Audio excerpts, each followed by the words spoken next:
Hello बच्चों, कैसे हो आप लोग। ये बेसिक्स ऑफ इंडियन पॉलिटी का थर्ड लेक्चर है, पार्ट 3 है। पार्ट 1 और पार्ट 2 में हमने देखा था कि कॉन्स्टिट्यूशन क्या होता है, सुप्रीम लॉ क्या होता है, हमने ये देखा। फिर हमने देखा कि लॉ क्या होता है, ठीक है। फिर हमने देखा कि स्टेट, 3 पिलर्स ऑफ स्टेट क्या क्या होते हैं, ये हमने देखा। फिर हमने स्टेट की डिफिनेशन देखी। स्टेट किन किन बॉडीज़ से मिलकर बना होता है या फिर एजेंसीज से मिलकर बना होता है। आप कुछ भी कह सकते हो, बॉडीज़ कह सकते हो, एजेंसीज कह सकते हो, ठीक है। स्टेट किससे मिलकर बना है ये हमने देखा, बहुत ब्रॉड डेफिनेशन हमने देखी थी। और सबसे बड़ी बात हमने ये देखी थी कि स्टेट को पावर कहाँ से मिलती है, ठीक है। पावर मिलती है सिटीजन से।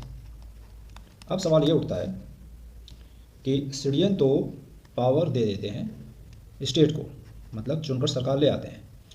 क्या हो अगर, what if the state, state का मतलब लेजिस्लेचर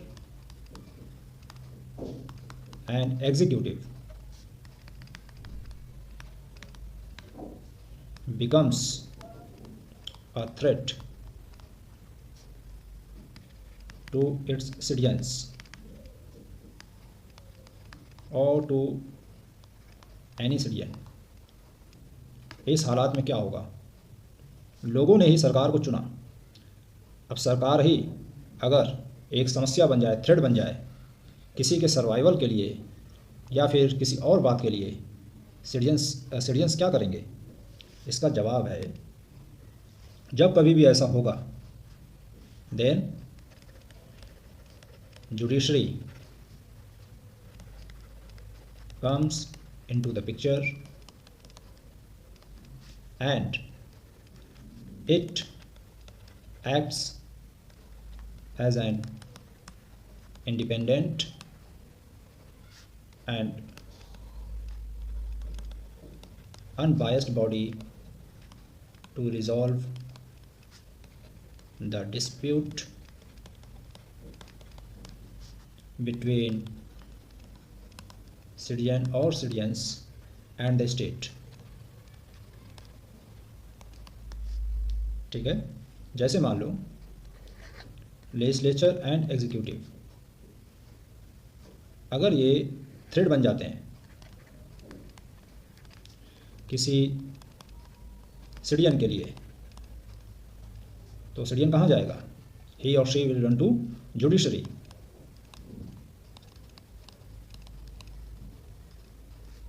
ठीक है, जुडिशरी क्या करेगी, it will listen to both,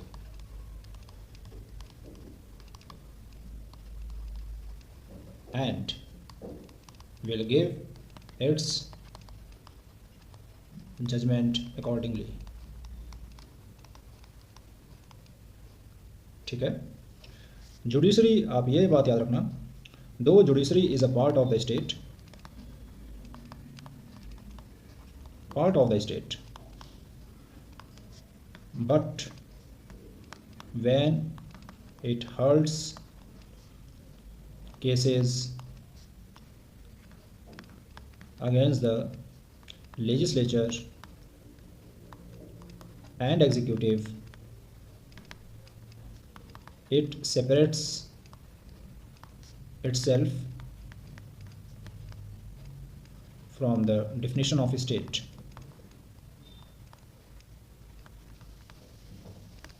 as given in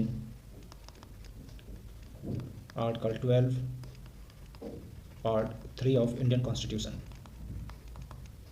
ये बात आप याद रखना। जुडिशरी का एक और रोल होता है,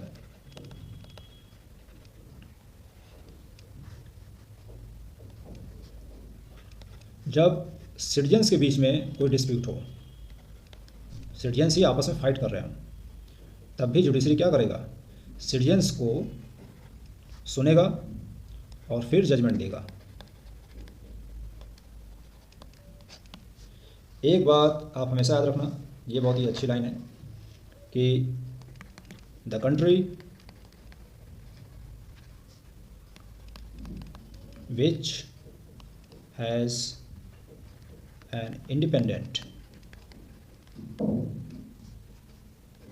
and unbiased judiciary,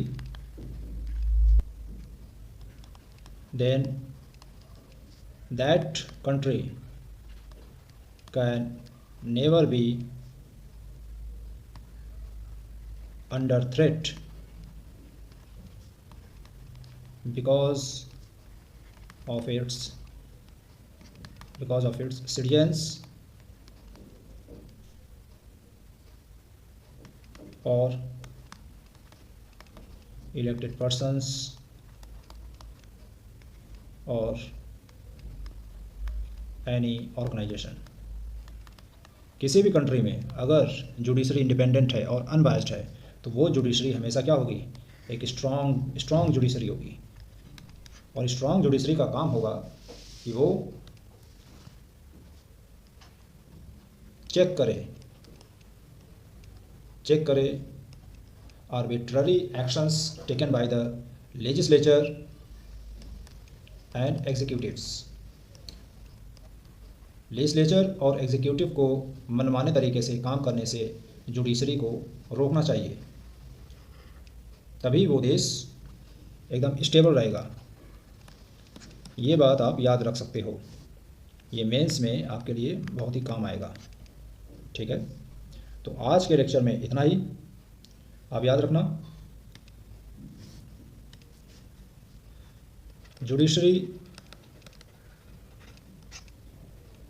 हमेशा इंडिपेंडेंट और अनबायस्ड होनी चाहिए। इंडिपेंडेंट और अनबायस्ड। इंडिपेंडेंट का मतलब एग्जीक्यूटिव का कंट्रोल इसके ऊपर नहीं होना चाहिए, नो एग्जीक्यूटिव कंट्रोल। अगर एग्जीक्यूटिव का कंट्रोल अगर इसके ऊपर हो गया तो ये इंडिपेंडेंट नहीं रहेगी, और इंडिपेंडेंट नहीं रहेगी तब ये अनबायस्ड भी नहीं होगी फिर।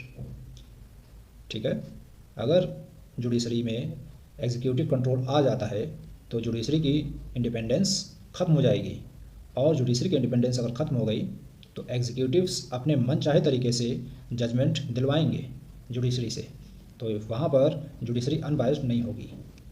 ठीक है, तो ये बात आप याद रखना। आज के लेक्चर में इतना ही। अगले लेक्चर में हम लोग एक और आएगा पार्ट, इसका पार्ट 4 आएगा, वो भी आप लोग देखना। Thank you.